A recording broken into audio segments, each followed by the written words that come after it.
É, gente, parece que a aposta da esquerda brasileira, Lulita mais precisamente, em Joe Biden, parece que não foi muito acertada não, né? Bom, sou Fagundes, hoje são 19 de julho de 2021, na descrição do vídeo o link para esta matéria. Escuta isso aqui, ó.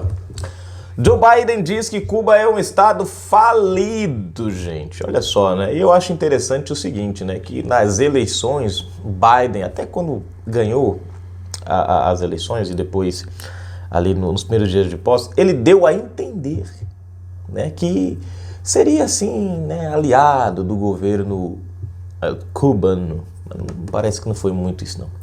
Bom, se inscreve aí, aperte o sininho das notificações para receber os nossos vídeos, comenta, compartilha, deixa o seu like, seu dislike. Na descrição do vídeo tem chave Pix e tem conta bancária. Curte nosso canal, gosta do nosso trabalho, seja um apoiador, seja um colaborador e tem o seu nome na descrição do vídeo. Quero agradecer, gente, vocês que têm ajudado o canal. Muito obrigado. Lembrando que hoje à noite, segunda-feira, às 20 horas, né, a nossa live. Hoje, 19, hein?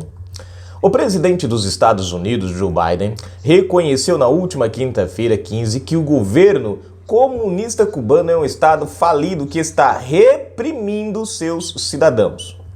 O comunismo é um sistema falido universalmente, e não vejo o socialismo como um substituto muito útil, mas isto é outra história, disse Biden durante uma entrevista coletiva.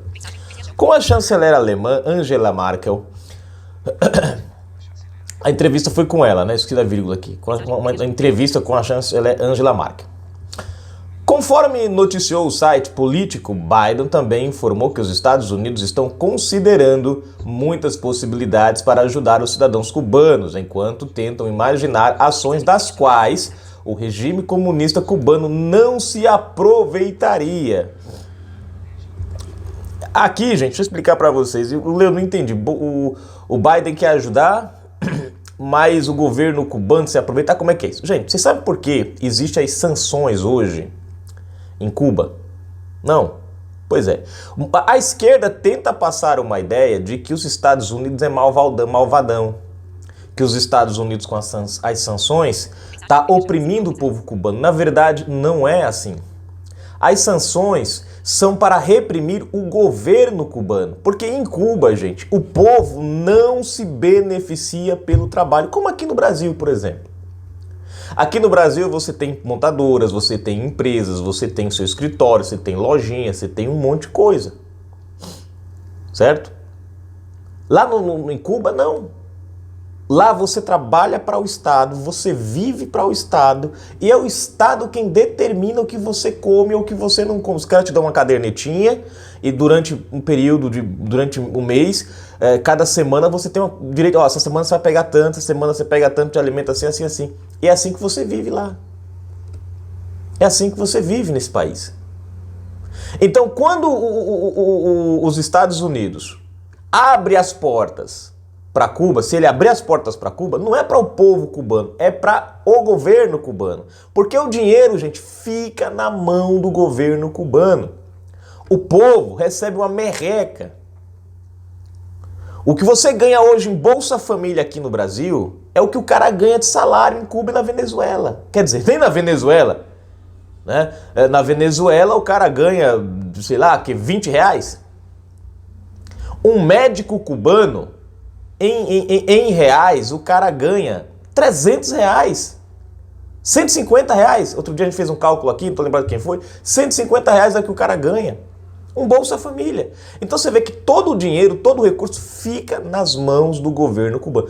Por isso a sanção, né? Perdão, gente, eu falei sanção, mas a palavra é embargo, eu errei. Por isso os embargos dos Estados Unidos ao governo cubano. Porque o governo cubano, Cuba, com liberdade de comércio ou não, o povo estaria no mesmo jeitinho que está agora. Então o que foi que os Estados Unidos fez? Pegou aonde dói, que é o governo cubano. Só que o governo cubano não está nem aí com o povo, está explorando o povo mais ainda.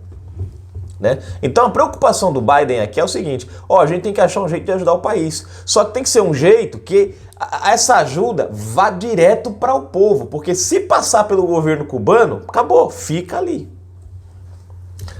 Este é o primeiro comentário mais claro já feito pelo presidente dos Estados Unidos em apoio aos cubanos que se manifestaram contra o regime liderado por Miguel Díaz-Canel, sucessor de Fidel e Raul Castro. Depois da declaração do governo Biden, o presidente cubano Miguel Canel Díaz respondeu aos Estados Unidos: chantagista é capaz de causar danos a 11 de milhões de humanos, escreveu Díaz-Canel no Twitter. Gente, presta atenção, a mesma narrativa que a gente vê aqui no Brasil. Chantagista é capaz de causar dano a 11 milhões de pessoas. Ora, o cara tá trazendo o país, gente, no chicote, prendendo pessoas, teve pessoas presas já, né? Agora há pouco, artistas em prisão de segurança máxima, o cara lá, artista, né, que produz sua arte lá, censurada. O pessoal tem internet lá, derrubaram a internet, né, para não mostrar o que estava acontecendo. Tudo que você digita no seu computador, no seu smartphone, lá vamos dizer assim, passa por um filtro. As pessoas não têm liberdade e o cara fala que quem está causando dano é os Estados Unidos, né? E você vê a fala do Trump. O Biden está preocupado. O que ele quer fazer? Achar um meio de ajudar os cubanos sem beneficiar o governo. O chefe do Partido Comunista de Cuba também declarou que caso Biden queira ajudar o povo cubano, ele deveria revogar as sanções impostas pelo ex-presidente Donald Trump. O jornalista Alan dos Santos, durante o boletim da noite de sexta-feira, 18, criticou as ações do ditador Miguel Díaz-Canel e destacou o grito por liberdade do povo cubano. Ainda não é crime gritar por liberdade no Brasil e aqui nos Estados Unidos. Por mais que tenhamos coisas a querer melhorar o nosso país, nós ainda podemos ir às ruas para gritar por liberdade, ressaltou o jornalista, chamando a atenção para a importância de se informar para não cair em um regime comunista. Né? Ou seja, o que ele está falando? Lá em Cuba, o povo nas ruas está dando cadeia. Aqui você pode gritar por liberdade, o máximo que vai acontecer é o Moraes tentar ir atrás de você. Já estão tentando fazer no Brasil o que está fazendo em Cuba. Veja a semelhança, gente. Veja a semelhança. Lá é o regime cubano. Aqui é o ministro Moraes, né? Tá querendo já devagarinho, sorrateiramente trazer isso para cá. O jornalista também apontou como estratégia o pronunciamento do presidente Joe Biden, estratégia para deslocar o problema que está caindo sobre ele cada vez mais. Ele hoje é um presidente do Partido Democrata, que tem sido ocupado cada vez mais por comunistas que não escondem mais nada. E ele precisa deslocar-se desta imagem dessas pessoas que dominaram o partido. Né? Aqui o que ele está querendo dizer é porque o Biden faz parte do Partido Democrata. O Partido Democrata hoje tem uma grande porcentagem, né, de integrantes comunistas. Aos poucos eles estão se filtrando dentro do partido. E o Biden, apesar de parecer que ele teria assim, uma certa ascendência, uma certa queda pelo comunismo, né, ou pelo socialismo, como vinha apostando muita gente aí, como por exemplo Lula, né? Inclusive Lula, quando o Biden ganhou as eleições, ele disse que foi a melhor coisa para o mundo foi Joe Biden ter ganhado as eleições. Hoje eu começo a achar que se ele pudesse, ele voltava atrás e teria ele mesmo ido nos Estados Unidos, mudado o título para lá, cidadania, e teria votado no Trump hoje, talvez, né? Porque foi a aposta deles, Gleisi Hoffmann, ele fez propaganda, ele falou aqui no Brasil, você tem vídeo deles aí falando bem do Biden, e agora como diz o nordestino, né? Essa chibatada no lombo do barbudo, né? Mas tá aqui, gente, né? Vamos esperar para ver como é que isso aqui vai finalizar. Deus ajude, gente, que esse regime caia, porque, gente, regime não funciona. Você quer, é porque as informações não saem de países fechados, como por exemplo Coreia do Norte. Mas o Kim Jong lá tá a ponto de cair, tá colapsando o regime dele lá também. Tá colapsando.